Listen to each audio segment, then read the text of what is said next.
Hello dear students, welcome back to my channel SK online प्लेटफर्मলৈ সকলোকে পুনৰবাৰ স্বাগতম জনাইছোঁ। ডিयर স্টুডেন্টস, আজিৰ এইটো ভিডিঅ'ত মই তোমালোকৰ 10মান শ্ৰেণীৰ জেনাৰেল মেথছৰ পৰা মোষ্ট ইম্পৰ্টেণ্ট কেইটামান লং কুৱেশ্যন আনসাৰ ডিছকাশ্যন কৰিম। সো ইয়াৰ আগৰ ভিডিঅ'ত মই গোটেইকেইটা চেপ্টাৰৰ পৰা মোষ্ট ইম্পৰ্টেণ্ট 100+ MCQ ডিছকাশ্যন কৰিছিলোঁ। যদি কোনোবাই চোৱা নাই তেন্তে এই ভিডিঅ'ৰ ডেছক্ৰিপশ্যনত সেই ভিডিঅ'টো লিংক দিয়া আছে, তাৰ পৰা চাই ল'ব পাৰিবা। ভিডিঅ'টি আৰম্ভ কৰাৰ আগতে তোমালোকলৈ মোৰ এটা ৰিকুৱেষ্ট, যদি মোৰ চেনেলত প্ৰথমবাৰ চাই আছা প্লিজ চেনেলটো ছাবস্ক্ৰাইব কৰা আৰু কাষত থকা বেল বাটনটি অল কৰি ৰাখিবা। বলা তেনেহ'লে পলম নকৰি আজিৰ ভিডিঅ'টি আৰম্ভ কৰিছোঁ। আজিৰ ভিডিঅ'টোত মই তোমালোকৰ পাঠ্যপুথিৰ পৰা চেপ্টাৰ 1ৰ পৰা চেপ্টাৰ 15লৈ মোষ্ট ইম্পৰ্টেণ্ট গোটেইখিনি কুৱেশ্যন লৈ আহিছোঁ। গতিকে চাই লওঁ এতিয়া কুৱেশ্যনসমূহ কেনেধৰণৰ। চেপ্টাৰ 1ৰ পৰা লোৱা হৈছে কুৱেশ্যন নম্বৰ 1, ইউক্লিডৰ কলনবিধি ব্যৱহাৰ কৰি গসাউ উলিওৱা।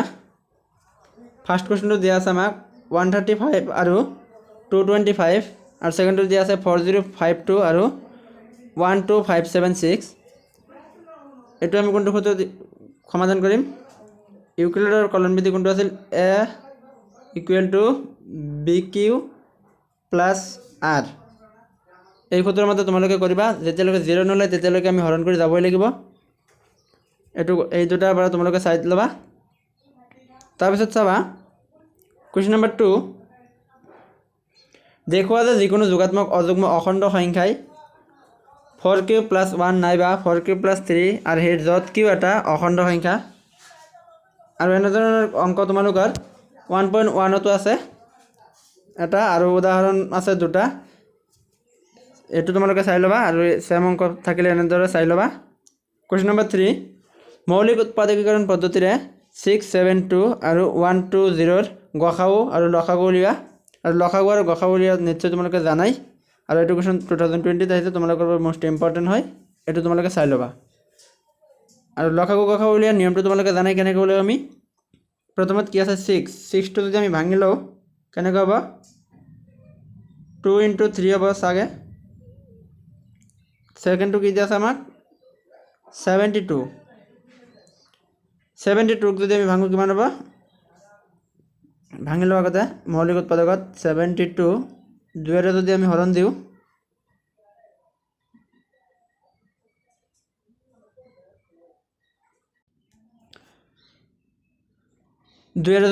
দিওঁ তাক কেনেকৈ কৰিব পাৰিম? 72 ভাঙি লওঁ, 2ৰে কেইবাৰ যাব? 36 বাৰ যাব। আকৌ 2ৰে হৰণ দিলে কেইবাৰ যাব? 18 বাৰ যাব। 2ৰে হৰণ দিলে যাব কেইবাৰ? 9 বাৰ যাব। আকৌ এতিয়া কিমান বাৰ যাব? 3ৰে যাব। আমি পালোঁ কি? 2 2 2 3 3 এইটো পাইছোঁ। আৰু 120 ইয়াক যদি আমি ভাঙোঁ 120 ভাঙিলে কেইবাৰ যাব? 2ৰে কেইবাৰ যাব? 60 বাৰ যাব। 2ৰে যাব 30 বাৰ। 2ৰে যাব কেইবাৰ? 15 বাৰ। আৰু 3ৰে যাব কেইবাৰ? 5 বাৰ। গতিকে আমি পালোঁ 6ৰ উৎপাদক কেইটা পাইছোঁ আমি কি?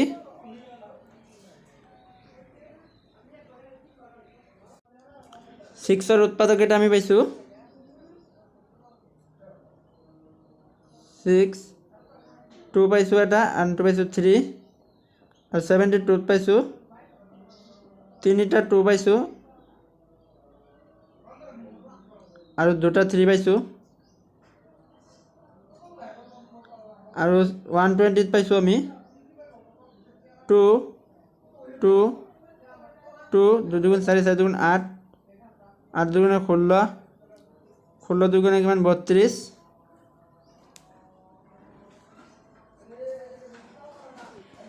তোমালোকে এনেকৈ কৰিবা। আৰু তোমালোকে নিশ্চয় জানাই লসাগু আৰু গসাগু কেনেকৈ ওলাব লাগে, এইটো জানা। কুৱেশ্যন নম্বৰ 4 চোৱা। আমাক দিয়া আছে গসাউ 306 657 আৰু লসাগু তাৰে গসাগুটো দিয়া আছে 9। সংখ্যা দুটাৰ গসাগু 9 দিয়া আছে। লসাগু 306 657 হ'লে গসাউ উলিয়াব লাগে আমাৰ। এতিয়া গসাগু দিয়া আছে, আমি লসাগু উলিয়াব লাগে। চোৱা কেনেকৈ কৰিম। ইয়াত এটা সূত্ৰ আছিল A × B + A × B / কিমান হ'ব? যদি H ওলাব দিছে তেনেহ'লে L তলত থাকিব, আৰু L ওলাব দিছে H তলত থাকিব। তেনেহ'লে আমি সূত্ৰটো লিখি লওঁ। আমাক L ওলাব দিছে L = এ ইন্টু বি, এর মান ইয়াত আছে 306 ইন্টু বির মান দেওয়া আছে আমাক 657, তলত দিয়া আছে আমাক কি গখাও মানে এইচ দিয়া আছে আমাক 9, 9 কাটিলে কেইবাৰ যাব 3বাৰ যাব, আৰ যদি 9 যদি আমি কাটো 9 কাটিলে এবাৰ যাব, 9 ইয়াত কাটিলে 3বাৰ যাব, থাকিব কিমান 3 3 36 36 9 যাব 4বাৰ। এতিয়া 34 ইন্টু যদি আমি 657 কৰোঁ পাই আছোঁ 22338, এতিয়া আমি পাই আছোঁ 22338, 22338, এইটো এনসার পাম। এইটো তোমালোকে নিশ্চয় জানাই। নেক্সট কুৱেশ্যন নম্বৰ 5, প্ৰমাণ কৰা যে √3 অপৰিমেয়, এইটো তোমালোকে চাই ল'বা। কুৱেশ্যন নম্বৰ 6, দেখুওৱা যে 3 + 2√5 অপৰিমেয়, আৰু এইটো কুৱেশ্যন 2021 আৰু 22 আহিছিল, এইটো তোমালোকৰ বাবে ভেৰি ইম্পৰ্টেণ্ট হয়, এইটো চাই ল'বা। কুৱেশ্যন নম্বৰ 7, দীৰ্ঘহৰণ নকৰাকৈ তলৰ পৰিমেয় সংখ্যাবোৰৰ দশমিক বিস্তৃতি নিৰ্ণয় কৰা, আৰু কোনটোৰ দশমিক বিস্তৃতি পৰিসমাপ্তি সাৱধি নাইবা নিৰৱধি পৌনঃপুনিক হ'ব, এইটো আমাক দেখুৱাব লাগে। এইটো আমি কৰিম হৰটো যদি আমাৰ 2^5 ইন্টু 2^n ইন্টু 5^m আৰ্হিৰ হয়, তেনেহ'লে কি হ'ব আমাৰ সংখ্যাটো হ'ব পৰিসমাপ্তি, আৰু যদি নহয় তেনেহ'লে নিৰৱধি পৌনঃপুনিক। এতিয়া আমি কুৱেশ্যন নম্বৰ 2, চেপ্টাৰ নম্বৰ 2 1ৰ পৰা এইখিনি চাই ল'বা, আৰু 2ৰ কুৱেশ্যনখিনি চোৱা। এতিয়া ফাৰ্ষ্ট কুৱেশ্যনটো আছে x² + 7x + 10 দ্বিঘাত বহুপদটোৰ শূন্যবোৰ উলিওৱা আৰু এই শূন্য আৰু সহগবোৰৰ মাজত সম্পৰ্ক পৰীক্ষা কৰা। অৰ্থাৎ ইয়াতে সৰ্বপ্ৰথম তোমালোকে উৎপাদক বিশ্লেষণ কৰিবা। উৎপাদক বিশ্লেষণ কৰাৰ পিছত যিখিনি আমি শূন্য পাম, এই শূন্য দুটা কি কৰিম আলফা প্লাছ বিটা আৰু আলফা ইন্টু বিটা এই সূত্ৰৰ মতে কৰিলে এনসাৰ উলিয়াই যাব। তাৰপিছত আৰু এটা কুৱেশ্যন চাবা, এটা দ্বিঘাত বহুপদ উলিওৱা যাৰ শূন্য দুটাৰ সমষ্টি আৰু গুণফল ক্ৰমে -3 আৰু 2 দিয়া আছে। তোমাক ইয়াতে কৰি দিয়া আছে শূন্য দুটাৰ সমষ্টি আলফা প্লাছ বিটা দিয়া আছে -3 আৰু আলফা ইন্টু বিটা দিয়া আছে 2। ইয়াৰ পৰা এ বি চি উলিয়াই লৈ তোমালোকে বহুপদটো উলিয়াই ল'বা। স্কুলত নিশ্চয় তোমালোকে শিকাইছে, যেনেকৈ মই মোৰ ষ্টুডেণ্টসকলক স্কুলত শিকাইছোঁ আৰু এতিয়াও শিকাই আছোঁ, গতিকে তেনেদৰে কৰিবা। আৰু যদি কিবা নোৱাৰা তেনেহ'লে মোৰ হোৱাটছআপত লিংক দিয়া আছে, হোৱাটছআপত মোক মেছেজ কৰি ক'ব পাৰা। কুৱেশ্যন নম্বৰ 3, যদি দুটা শূন্য √5/3 আৰু -√5/3 তেন্তে 3x⁴ + 6x³ - 2x² - 10x - 5 আৰু বাকী আটাইবোৰ শূন্য উলিয়া। এইটো চেম নিয়মত কৰিবা। তোমালোকে প্ৰথমত কি কৰিবা, উৎপাদক বিশ্লেষণৰ আগত gx টো ওলাই ল'বা। কেনেকৈ উলিয়াম gx চোৱা, আমাৰ এইটো দিয়া আছে প্লাছত, এইটো দিয়া আছে আমাৰ মাইনাছত, আমি যিটো প্লাছ আছে মাইনাছ কৰিম, মাইনাছ আছে প্লাছ কৰিম। চোৱা তেনেহ'লে আমি কি কৰিম, যিহেতু চলকবিলাক x -5√5/3 আনটো হ'ব x + √5/3। এতিয়া চোৱা a + b a - b a + b, গতিকে কি হ'ব a² - b² ফৰ্মুলাত পৰি যাব। গতিকে তোমালোকে এনেকৈ কৰিলে বাকীখিনি কেঞ্চেল হয়, a² + b² - b² থাকিব, তাৰ পৰা gx টো ওলাই লৈ হৰণ কৰিবা। আৰু এটা দিয়া আছে ইয়াৰে, আৰু এনেকুৱা ধৰণৰ এটা কুৱেশ্যন প্ৰত্যেকবাৰে আহি থাকে, আৰু তোমালোকে এইটো অহাটো কমন, তোমালোকে এইবাৰো আহিব এই দুটাৰ পৰাই। x⁴ + x³ - 9x² - 3x + 18 বহুপদটোৰ দুটা শূন্য √3 আৰু -√3 ইয়াৰ বাকীকেইটা শূন্য উলিয়া। ইয়াতে কৈছে একেই নিয়মত কৰিব লাগে, এইটোৱে কোৱা হৈছে।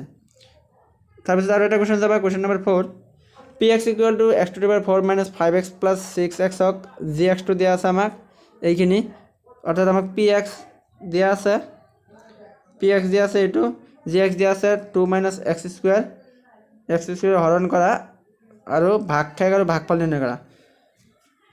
অৰ্থাৎ আমাক px আছে, gx দিয়া আছে, আমি এতিয়া কি কৰিম pxক gx ৰে হৰণ কৰিম। তাৰ আগত চাব লাগিব gx টো আমাৰ কি মিলোৱা আছে নে নাই, কাৰণ gx টো মিলোৱা নাই, গতিকে আমি কি কৰিম আগতে x² লিখিম, -x² + 2 টো পিছত লিখিম। এই বস্তুখিনি লিখাৰ পিছত আমি হৰণ কৰিম। তাৰপিছত নেক্সট কুৱেশ্যনটো চাবা তোমালোকে, x² + 3x + 1 এৰে 3x⁴ + 5x³ - 7x² + 2x + 2 হৰণ কৰিলে প্ৰথম বহুপদটো দ্বিতীয় বহুপদটোৰ এটা উৎপাদক হয়নে নহয় পৰীক্ষা কৰা। অৰ্থাৎ এই প্ৰথম বহুপদটোৰে এই বহুপদটোক যদি হৰণ কৰিলে যদি 0 ওলায় তেনেহ'লে উৎপাদক হয় আৰু যদি 0 নোলায় উৎপাদক নহয়। এইটো তোমালোকে পৰীক্ষা কৰিলে গম পাবা। এইটো কুৱেশ্যন চাই ল'বা, very important. Question number 6, x³ - 3x square plus x plus 2ক এটা বহুপদ gxৰে হৰণ কৰাত ভাগফল ইমান পোৱা গ'ল x - 2 আৰু ভাগশেষ -2x + 4 পোৱা গ'ল। gx উলিয়া। এতিয়া তোমালোকে কি কৰিবা, সৰ্বপ্ৰথমত তোমালোকে gxটো ওলাই ল'বা। এই বহুপদটোক তোমালোকে কি কৰিবা, px = gx × qx + rx। সূত্ৰটো আছিল px, প্ৰথমত px = gx × qx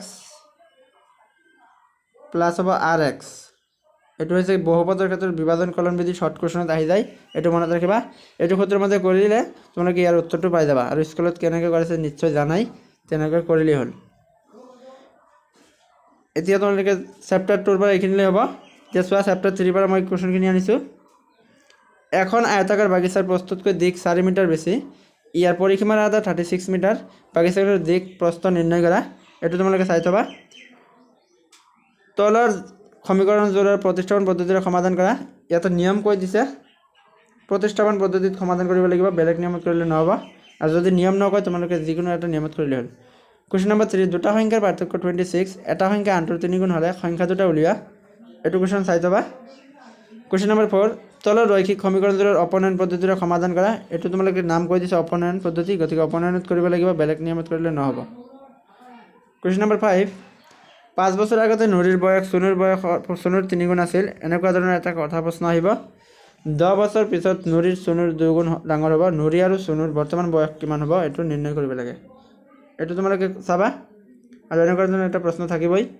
question number 6, a আৰু b কি মানৰ ক্ষেত্ৰত তলৰ ৰৈখিক সমীকৰণযোৰৰ অসীম সংখ্যক সমাধান থাকিব। 2x + 3, 3y = 7। এই দুটা তোমালোকে কি দিয়া আছে, সমীকৰণ দিয়া আছে। এই দুটা সমীকৰণ দিয়া আছে, ইয়াৰ পৰা আমি কি ওলাব লাগিব, ৰৈখিক সমীকৰণযোৰ সমাধান কৰিব লাগিব। ইয়াৰ ক্ষেত্ৰত অসীম সংখ্যক সমাধান থাকিব। তাৰপিছত কুৱেশ্যন নম্বৰ 7, k আৰু কি মানৰ ক্ষেত্ৰত তলৰ ৰৈখিক সমীকৰণযোৰৰ কোনো সমাধান নাই। একেই নিয়ম, তাতে আছিল অসীম সংখ্যক, ইয়াতে কোনো সমাধান নাথাকিব, অৰ্থাৎ কাল্পনিক হ'ব, মূল দুটা কাল্পনিক হ'ব। কুৱেশ্যন নম্বৰ 8, এযোৰ ৰৈখিক সমীকৰণলৈ পৰিৱৰ্তন কৰা তলৰ ৰৈখিক সমীকৰণযোৰ সমাধান কৰা।